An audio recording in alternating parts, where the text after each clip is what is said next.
Hello and नमस्कार दोस्तों।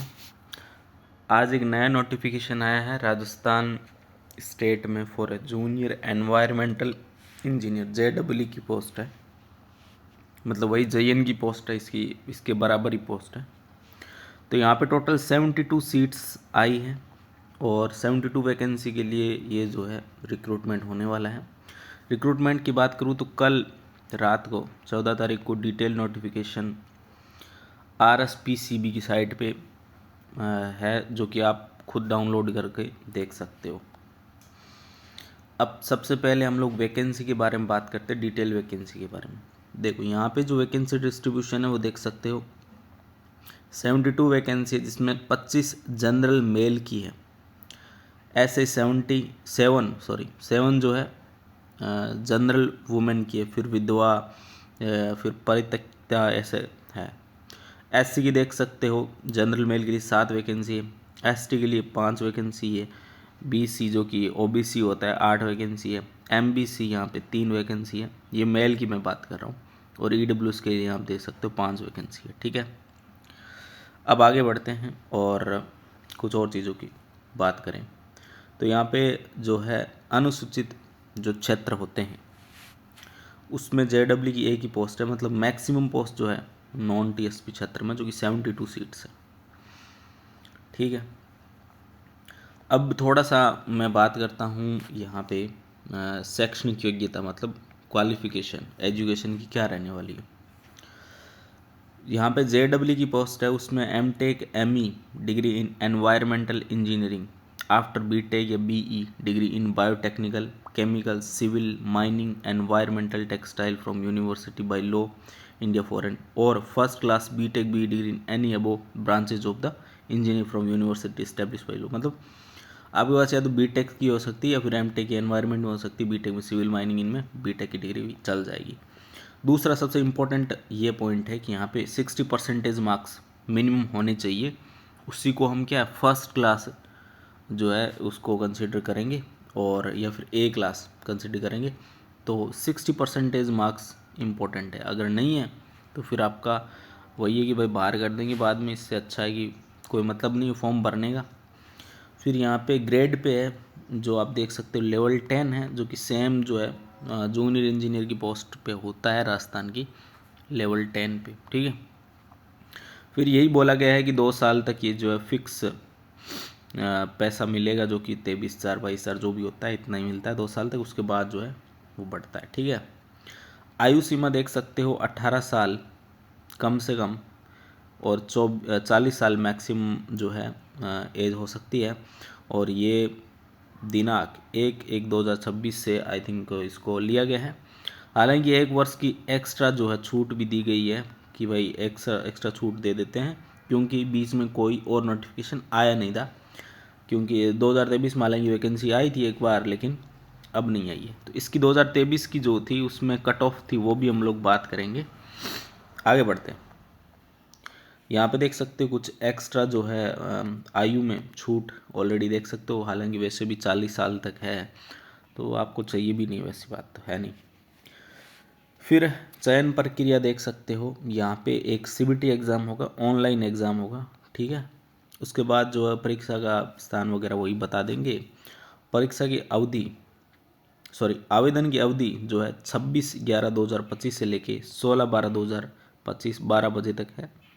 ये साइट है HTTP जो है environment.rajasthan.gov.in/RPCB। यहाँ पे जगह अप्लाई लिंक पे क्लिक करके आप लोग आवेदन कर सकते हैं। अब परीक्षा की शुल्क की हम बात करें तो then there is a very huge factor, जहाँ की 1400 रुपये जनरल के लिए हैं, सामान्य वर्ग एवं राजस्थान के क्रीमी लेयर, मतलब यही है अति पिछड़ा वर्ग के जो है क्रीमी लेयर में आने वाले। नॉन क्रीमी लेयर के जो OBC के हैं उनके लिए 1200 रुपये हैं, और SC ST वगैरह के लिए 1000 रुपीज़ है। तो काफ़ी ज़्यादा है फीस तो देखा जाए तो। ठीक है, इसमें बोला गया है कि अन्य राज्य के जो भी स्टूडेंट्स हैं उनको सामान्य वर्ग में ही गिना जाएगा। ठीक है, कोई भी स्टूडेंट हो। अब आगे बात करें तो यहाँ पे सिलेबस आ गया है। तो JEE का सिलेबस यहाँ से शुरू होता है। यहाँ से पार्ट A, मतलब 2 पार्ट में एग्जामिनेशन में जो है एक पेपर होगा, उसमें 2 पार्ट होंगे। पार्ट A होगा एंड पार्ट बी होगा। पार्ट ए में पूरा का पूरा टेक्निकल है एनवायरनमेंट का, और कोई भी सब्जेक्ट नहीं पूछा जाएगा, सिर्फ एनवायरनमेंट पूछा जाएगा। 60 क्वेश्चंस होंगे। पार्ट बी में 15 क्वेश्चन होंगे, ठीक है, और ये 3 मार्क्स पर क्वेश्चन है, ठीक है। और अगर आप नेगेटिव करते हो तो 1 मार्क्स कट जाएगा। तो ये देख सकते हो सिलेबस है, काफ़ी बड़ा है, एनवायरनमेंट आपको पूरा डिटेल में पढ़ना पड़ेगा। तो ये है। पार्ट बी में आप देख सकते हो जनरल नॉलेज है with special reference of history, art, culture, tradition, literature, heritage of Rajasthan. Mathematics भी है, रीजनिंग भी है और करंट अफेयर भी है। मतलब ये 15 क्वेश्चन है, इसमें देख सकते हो आगे दिया गया है। 60 क्वेश्चन है पार्ट ए में और 15 क्वेश्चन है पार्ट बी में। 90 मिनट का समय है, 225 टोटल मैक्सिमम मार्क्स ऑब्टेन कर सकते हो। कैसे? 60 इंटू 3 180 हो गए और 15 इंटू 3 45 हो गए, दोनों जोड़ के 2 to 5 हो जाते हैं। इसमें हम बात भी करेंगे कि पिछली बार के टॉपर्स ने कितने कितने मार्क्स को ऑब्टेन किया है, तो पूरी डिटेल बताएंगे। 40% जो है वो कम से कम आने चाहिए आपको मार्क्स। हालांकि इसमें लिखा नहीं है कि भाई पार्ट ए के लिए 40 चाहिए, पार्ट बी के लिए 40 चाहिए, बट मिनिमम 40 तो चाहिए, वरना आपका सिलेक्शन बहुत मुश्किल है इस एग्ज़ाम में। हर एक क्वेश्चन के 3 मार्क्स है, 1 marks will be deducted for each incorrect answer. यही है कि वाई 1/3 जो है माइनस मार्किंग है, हम कह सकते हैं। फिर आगे वही है, फोटोग्राफ वगैरह का सीन है, और कुछ है नहीं इसमें आई थिंक। इसके अलावा जो आपको ऑनलाइन एप्लीकेशन फिल करना है उसके बारे में ही दिया गया है, इसके अलावा कुछ भी यहाँ पे है नहीं। अब हम चलते हैं पिछले बार के जो था वो final result, final list of candidate for appointment as a junior environmental engineer 2023-2024 की यहाँ पे लिस्ट है, वो दी हुई है। तो यहाँ पे देख सकते हो, टॉपर की मैं बात करूँ धर्मराज मीणा, इन्होंने ऑब्टेन किए 192 मार्क्स टोटल।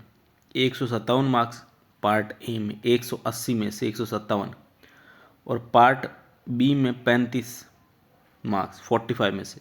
तो बहुत तगड़ा ये नंबर है, 45 में से 35 नंबर लेके आए ये, और इस पार्ट वाले पार्ट में 157 नंबर लाए। तो दोनों में ही बहुत ही तगड़ा ये जो है परफॉर्मेंस है। जनरल की कट ऑफ यहाँ से देखा जाए तो जनरल की मेल की कट ऑफ जो है वो 168 नज़र आती है, ठीक है, या 167 बोल सकते हो, या 168 है, चलो 168 ही है, तो 168 है। फिर ओबीसी की 164 है और एसटी की 159 है। ऐसे ही और भी कैटेगरीज के आप निकाल सकते हो जहाँ जहाँ सीट्स है। एससी की 148 है।